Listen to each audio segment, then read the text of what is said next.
무엇인지를 뭐 충분히 설명을 해주셨으면 좋겠는데 아직 그런 설명이 없어요. 아무것도 없죠. 그러니까 이제 추정의 영역으로 갈 수밖에 없는데 왜 대통령은 이렇게 러시아, 중국을 그냥 외교 인터뷰 하나로 다 이렇게 적대적인 관계로 빠뜨립니다. 여기에 어떤 전략적인 어떤 계획이 있는 걸까?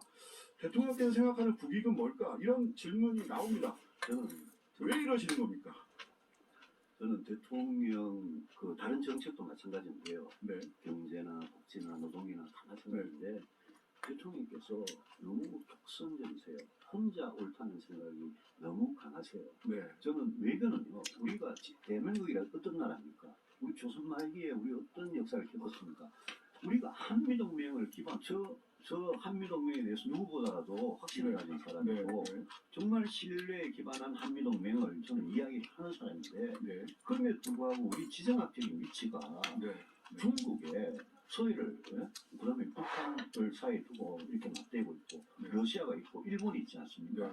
이 나라들과 앞으로 어떻게 지내느냐가 그거는 정말 미래를 보고 전략적으로 생각해야 되는 문제인데 왜 말 한마디로 춘향빛을 값지 못할 망정 말 한마디로 어제 오늘 러시아와 중국이라는 우리 한반도의 평화에 결정적인 어떤 발언권을 가지고 영향력을 행사할 수 있는 이 두 강대국을 우리가 이런 식으로 건드릴 필요가 뭐가 있느냐.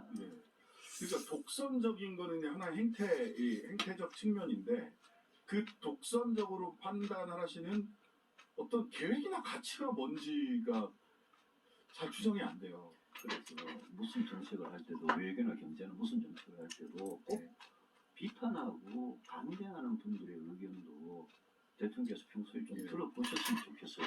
대통령이 뭐라고 생각을 딱 정해서 이렇게 하니까 그다음부터는 대통령 주변에 우리 정부, 대통령실, 심지어 여당인 국민의힘까지 전부 다 그냥 지당하신 말씀입니다. 그러고 거기에 따라가다가 그러다가 대통령께서 마음 딱 바뀌기가 가지고 또 방향 전환해버리면 이게 아닌가요? 이러면서 또 다른 이런 혼란을 갖는 거는 이거는 결코 바람직한 모습이 아니죠. 알겠습니다. 자, 요새 뭐 이런 뭐 외교적인 부분들도 있고 그래서 그런지 갤럽 여론조사에서 윤석열 대통령 지지율이 지난주에는 27%, 오늘은 31% 기록했습니다.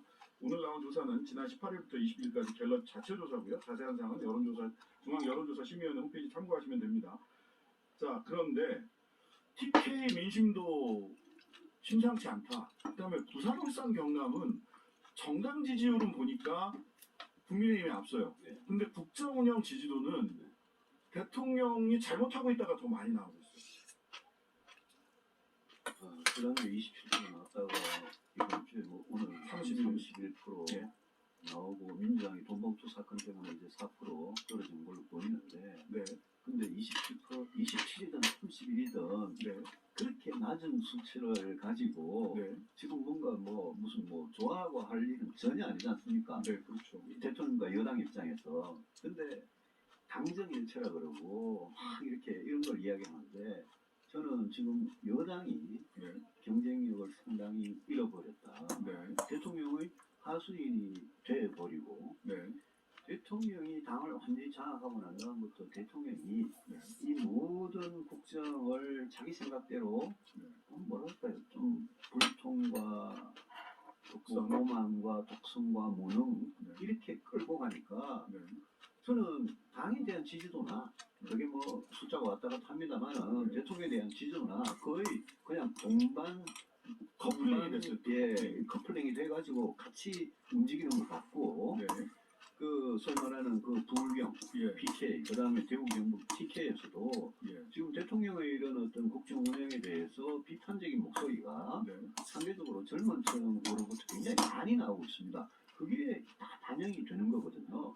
제가 특히 걱정하는 거는 걱정하는 거는 우리 대한민국 민심의 어떤 중간을 점하고 있는 수도권 중도무당층 젊은 층이 민심인데 여기에서는 지금 엄청나게 이 지지가 낮게 나오거든요. 20대 남성 지지율이 가장 많이 빠졌습니다. 대통령께서 저는 그 부분에 대해서 직시를 하고 이번에 뭐 미국은 이제 준비하시느라 바쁘시겠지만 미국 방미 잘하시고 정상회담 잘하시고 네. 갔다 오시면 국정 전반에 대한 반성, 네. 쇄신 이런 게 하루라도 빨리 좀 이루어졌으면 좋겠다는 생각입니다. 자, 여당의 역할이 이럴 때일수록 사실 예. 굉장히 중요한데 지금 뭐 김기현 대표의 리더십 뭐 너무 이게 그냥 용산의 후광 말고 독자적인 리더십을 보여주고 있느냐 이런 질문들이 언론에 이미 나오고 있습니다. 또 비대위 바로 가는 거 아니냐 이런 얘기가 나올 정도로 또 최고위원회에서는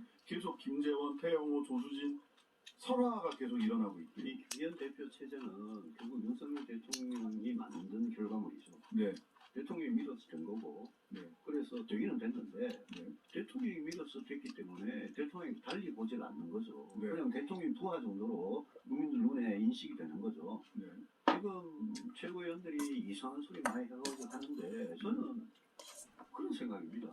아니, 당원 100%로 룰을 바꿔가지고, 대통령이 원하는 대로 여당 지도부를 만들어 놨으니, 네. 다 그런 사람들이 뽑힌 거예요. 대표 최고위원 전부 다.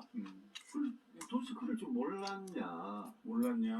아니, 당연히 그런 지금 사고 치는 그런 사람들을 우리 당원들이 뽑은 겁니다. 네. 저는 여기에 대통령 책임이 있기 때문에 네. 지금 뭐 시작한 지 한 달 이제 약간 넘은 그런 지도부를 대고 제가 뭐 비대위나 이런 이야기는 안 하겠습니다만 제가 네. 아까 대통령께서 반성하고 국정 전반의 쇄신 거기다가 국힘 사람들도 네. 국민의힘 의원들이나 이런 분들도 정말 정신 차려야죠.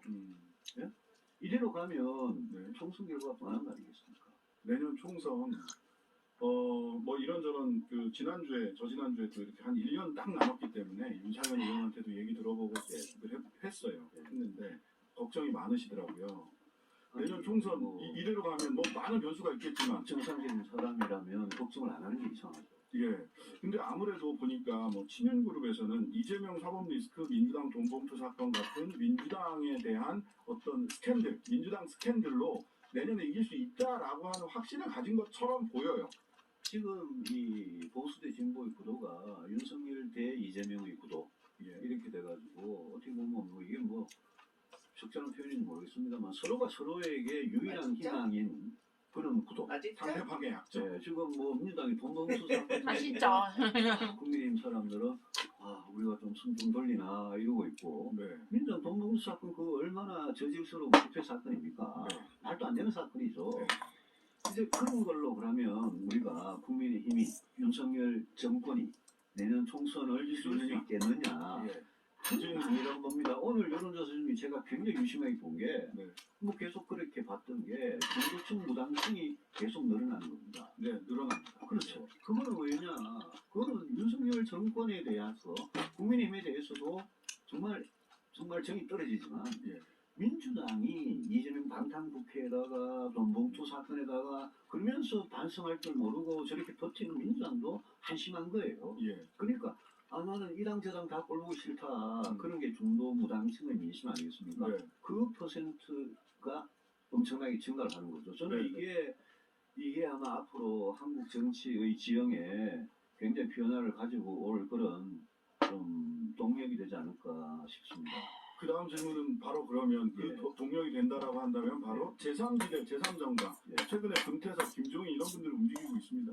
이 가능성 지금 뭐 시간이 다 돼서 예. 보다 그 부분에 대한 자세한 얘기는 유튜브 연장 방송에서 하는데 가능성이 있다 없다. 그분도 이 신당을 만든다고 했으니까 네. 다만 과연 민심이 제3정당이 예. 탄생을 하면 제3정당이 우리는 뭘 하기 위한 정치 세력이다 라는 거를 확실하게 보여줘야 되는데 민심이 지지를 얻겠느냐 그게 관건이겠죠. 아직은 단언하기 어렵다. 본방은 여기까지 듣고요. 유승민 의원에게 더 듣고 싶은 질문 핫타임에서 유튜브 연장 방송에서 이어가도록 하겠습니다. 본방에서는 여기서 인사드리겠습니다. 감사합니다. 예, 고맙습니다. 미래에셋증권은 생각했어요. 해외 투자. 소수점 매매, 밤점 살찌는 사람이 없었으면, 데이마켓, 호가창도 다 보였으면. 저런 편해진 해외 투자, 미래에셋증권에서 확인해보세요. 원문 성실을 이해하시고 투자자 상품 설명서 및 여건을 꼭 읽어보세요. K웨더 우리 집 실내 날씨 예보입니다. 아이들이 뛰어놀아서 거실 공기가 많이 탁해졌는데요. 하지만 실린 날씨는 맑겠습니다. K웨더 AI 환기청정 솔루션이 집 밖과 집안의 공기질을 분석해 알아서 환기를 책임지니까요. 이상 K웨더였습니다. 5월 가정의 달을 맞아 관절 건강 포원음 프리미엄 골드가 사랑 가득 감사 세일을 준비했습니다. 새 박스를 구입하시면 막잔입니다. 한 박스를 드리는 특별한 기회. 사랑하는 부모님께 건강을 선물하세요. 1833-3399 건강기능식품입니다. 대중은 동침지약 판매원 매일생활건강. 여행 가기 딱 좋은 봄. 나 르노 스타봄. 다재다능 라이프스타일 SUV 더뉴 QM6. 가장 전기차에 가까운 하이브리드 XM3 B텍 하이브리드까지 푸짐한 여행 경품이 기다리는 봄맞이 시승 이벤트. 4월 26일까지 홈페이지에서 참여하세요. 르노 코리아 자동차. 네, 뉴스IT 2부는 여기까지고요. 3부에서는 오늘까지 정부가 내놓은 전세 대책 김남근 변호사님과 함께 진단해 보도록 하겠습니다. 유튜브에서는 유승민